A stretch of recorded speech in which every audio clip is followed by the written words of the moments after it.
Do you know there are about 8.7 million species present on our Earth, out of which only 1.2 million species are identified and their characters are known.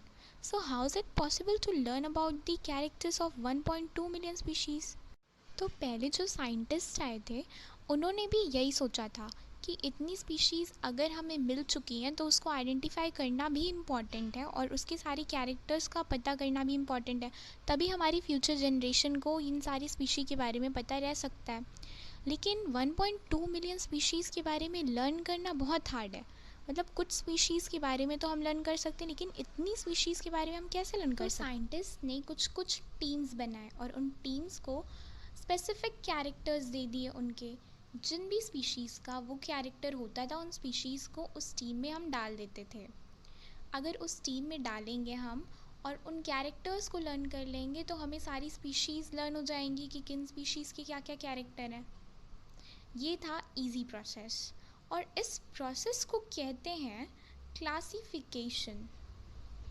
Now what is classification? To classify the species on the basis of common characters, मतलब उनके जो characters same है उसके according उन्हें एक team में डाल देना। अगर हम उन्हें एक टीम में डाल देंगे तो हम उस टीम के अंदर आने वाले सारे कैरेक्टर्स लर्न कर लेंगे और उसमें जितनी भी स्पीशीज़ को हम डालेंगे उन सब का कैरेक्टर सेम होगा। हाँ, कुछ एक्सेप्शंस हो सकते हैं। यहाँ पे जो टीम है, इस टीम को टीम ना कहकर हम कहते हैं kingdom. Now what is kingdom? Kingdom highest taxa है टेक्सोनॉमिकल हायरार्की का। Species, genus, family, order, class, phylum, kingdom. Kingdom जो होता है ये सबसे ज़्यादा ऑर्गेनिज्म, सबसे ज़्यादा स्पीशी कंटेन करता है। और जो किंगडम होते हैं, इन किंगडम्स में क्लासिफाई करने के लिए हर साइंटिस्ट ने अपना अपना रूल दिया। वो अपने अपने रूल को किंगडम्स के अकॉर्डिंग क्लासिफाई कर रहे थे कि किस साइंटिस्ट ने कितने किंगडम्स में क्लासिफाई किया है स्पीशीज़ को।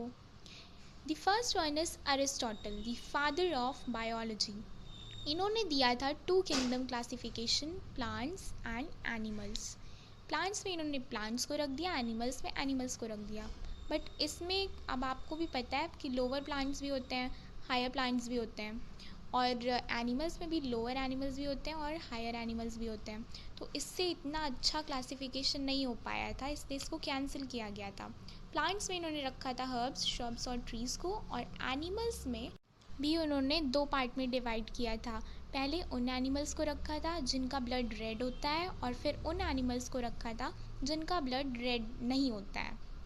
तो ये कोई उतना अच्छा क्लासिफिकेशन नहीं था। अरिस्टोटल हमारी बायोलॉजी के फादर हैं, बट फिर भी उनका ये क्लासिफिकेशन पास आउट नहीं हुआ था। The second scientist was Carolus Linnaeus. He gave 2 kingdom classification. Carolus Linnaeus ना एक्चुअली 2 नाम से फेमस है। इन्होंने बायनोमियल नॉमेनक्लेचर भी दिया था और 2 किंगडम क्लासिफिकेशन भी इन्होंने ही दिया है। पहला किंगडम इन्होंने रखा प्लांट्स का एंड दूसरा इन्होंने रखा एनिमल्स का। प्लांट्स, जितने भी प्लांट्स हैं उन सबको प्लांट्स वाले में डाल दिया, जितने भी एनिमल्स हैं उन सबको एनिमल्स वाले में डाल दिया। Now the third scientist was Ernest Haeckel. He gave 3 kingdom classification. इन्होंने 3 किंगडम क्लासिफिकेशन दिया कैरोलस लीनियस के बाद। इन्होंने एक और किंगडम ऐड कर दिया, that was protista.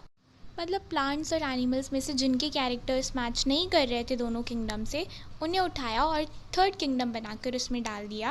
Now the fourth scientist was Copeland. He gave 4 kingdom classification. इन्होंने प्रोटिस्टा के साथ मोनेरा को भी ऐड कर दिया।